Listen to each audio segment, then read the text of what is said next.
Global Witness is dedicated to exposing and breaking the links between natural resources, conflict and corruption.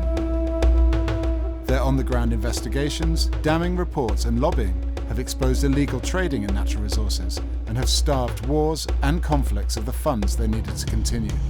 Some of the world's most brutal wars of the last 15 or 20 years, Angola, Sierra Leone, Democratic Republic of Congo, Cambodia, have all been fueled by the trade in natural resources.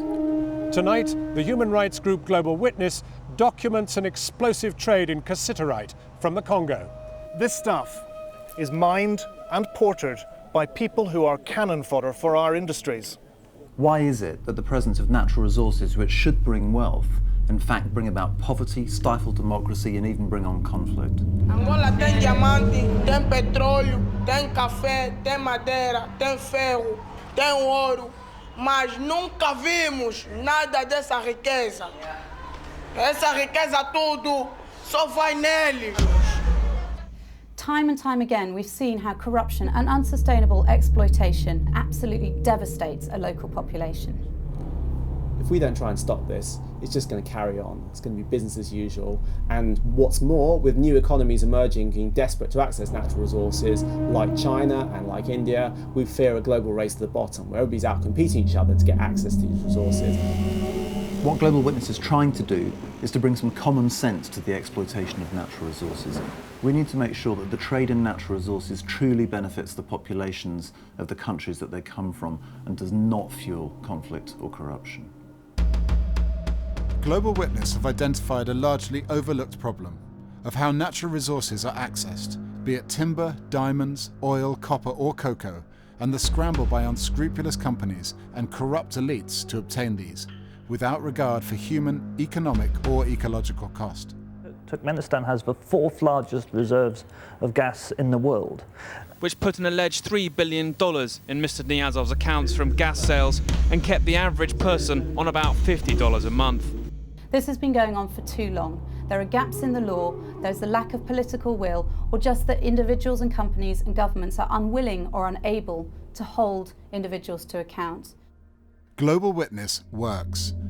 They've shut down the illegal timber trade that funded the Khmer Rouge, exposed the issue of conflict diamonds, cut the funding to the Liberian Civil War, exposed international money laundering, and have created new international mechanisms to promote transparency in the extractive industries.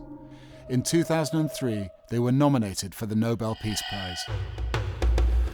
We don't rely on second-hand research. Our investigators go to the countries concerned, sometimes the riskiest places on the planet. We get the information and we put that into reports, and we use those reports internationally to change policy. A lot of our work is based on encouraging the growth of legal mechanisms, legal structures, legal strategies to stop natural resource-related crimes and abuses. It's partly about exposing secret deals and the corruption that underpins them. It's also about looking at how that money is laundered through the global banking system by large, respectable international banks. This is a critical era for Global Witness's work. The rush for natural resources is creating an unprecedented transfer of wealth from rich consuming nations to poor. We want to make sure that this is an issue that cannot be ignored at the top levels of the World Bank, the UN, bilateral discussions, the G8. It has to be up there, it has to stay up there. Global Witness believes that now we have the opportunity to shape the sustainability and fairness with which the world manages its natural resources. This may be the best chance in our generation to lift the world's poorest and most dispossessed citizens out of poverty. Natural resource wealth is probably the best chance some of the world's poorest countries have to get out of poverty. We need a massive shake-up in the rules of international trade to help make this happen. We must end the resource curse.